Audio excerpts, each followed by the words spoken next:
Deo தமிழர்களுக்கு வணக்கம். மாவடி பள்ளி உளவு இயந்திர விபத்து, உயிர் தப்பிய மாணவன் வெளியிட்டுள்ள தகவல். அம்பாறை காரைதீவில் பாடசாலை மாணவர்களை ஏற்றி சென்ற உளவு இயந்திரம் ஒன்று விபத்துக்கு உள்ளானதில் அதில் பயணித்தவர்கள் சடலமாக மீட்கப்பட்டுள்ளதை அடுத்து இந்த விபத்தில் முகம் கொடுத்த மாணவன் ஒருவன் காப்பாற்றப்பட்டுள்ளதை அடுத்து அந்த மாணவன் தற்பொழுது அந்த விபத்து தொடர்பான தகவலை வெளியிட்டுள்ளார். கடந்த 26ஆம் தேதி பிற்பகல் நிந்தாவூர் பகுதியில் இருந்து சம்மாந்துறை பகுதிக்கு உளவு இயந்திரத்தினூடாக பயணித்த பாடசாலை மாணவர்கள் உட்பட அந்த உளவு இயந்திரத்தை செலுத்தி சென்ற நபர் மற்றும் ஒரு நபரும் நீரில் அடித்து செல்லப்பட்டுள்ளதை அடுத்து அதில் 5 மாணவர்களுடைய சடலம் மீட்கப்பட்டுள்ளதை அடுத்து மேலும் 2 பேருடைய சடலம் மீட்கப்பட்டுள்ளதாக காவல்துறையினர் தெரிவித்திருந்தனர். இந்த சம்பவமானது பலரை துயரத்திற்கு உள்ளாக்கி இருந்த பொழுதும் இந்த உளவு இயந்திரத்தில் பயணித்த பாடசாலை மாணவர்கள் உட்பட சிலர் நீரில் அடித்து செல்லப்பட்டுள்ளதான தகவலின் அடிப்படையில் உடனடியாக பாதுகாப்பு தொடர்பான அதிகாரிகளை அனுப்பி அவர்களை தேடும் நடவடிக்கைகளை மேற்கொண்டிருந்தனர்.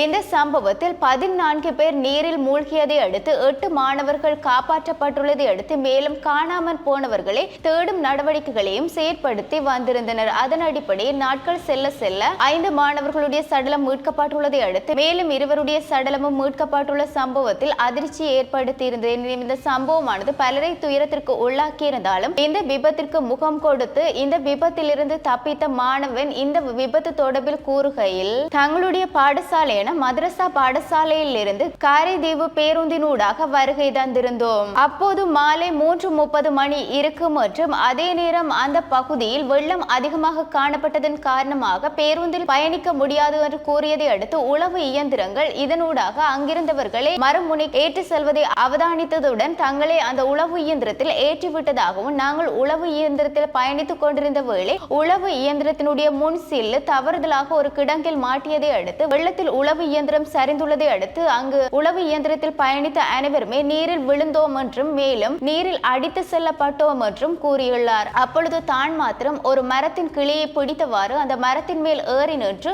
அதனூடாக பயணித்த படகு ஒன்றை கூச்சலிட்டு கத்தி அழைத்த வேளை அவர்களுக்கு விளங்கவில்லை என்றும் இதன் பின் சிறிது நேரம் கழித்து அந்த படகு அந்த வழியூடாக வருகை தந்த வேளை மீண்டும் தான் கத்தி அவர்கள் மூலமாக காப்பாற்றப்பட்டேன் என்றும் அதே சமயம் நீரில் இன்னொருவர் அடித்து செல்வதை பார்த்து அவரையும் காப்பாற்ற முயற்சித்தோம் என்றும் அந்த மாணவன் கூறியுள்ளார். இன்னும் படகின் மூலமாக தன்னை கரைக்கு அழைத்து வந்து இது தொடர்பாக காணாமல் போனவர்களை தேடும் நடவடிக்கைகளையும் முன்னெடுத்தார்கள் என்றும் கூறியிருந்தார். இன்னும் இது துரதிர்ஷ்டவசமாக இடம்பெற்ற விபத்து என்று ஏனைய செய்திகளினூடாக அறியக்கூடிய மாதிரி இருந்தாலும் பாடசாலை சமூகத்தினர் மறுமுனையில் பெற்றோர்கள் இருப்பதாகவும் அவர்கள்தான் அழைப்பினை மேற்கொண்டு எங்களுடைய பிள்ளையை உளவு இயந்திரத்தில் அனுப்பி வையுங்கள் என்று கூறிய பின்னதாகத்தான் நாங்கள் அனுப்பி வைத்தோம் என்று பாடசாலை சமூகத்தினர் கூறுவதையும் அவதானிக்க கூடியதாக இருக்கின்றது. இந்த சம்பவமானது பலரை துயரத்திற்கு ஏற்படுத்தி இருந்தாலும் இது காலநிலை காரணமாக ஏற்பட்ட ஒரு விபத்து என்பதன் காரணமாக பலரும் துயரத்திற்கு உள்ளாகி இருந்தனர். இந்த விபத்தில் காணாமல் போனவர்கள் சடலம் மீட்கப்பட்டுள்ளதை அடுத்து இந்த துயர சம்பவம் எதிர்பாராத விதமாக இடம்பெற்றது என்றும் குறிப்பிட்டு வருகின்றனர். இவ்வாறு எங்களுடைய செய்திகளை அறிவதற்கு www.tamil24/7.com எனும் இணையதளத்தினூடாக பிரவேசியுங்கள். வணக்கம்.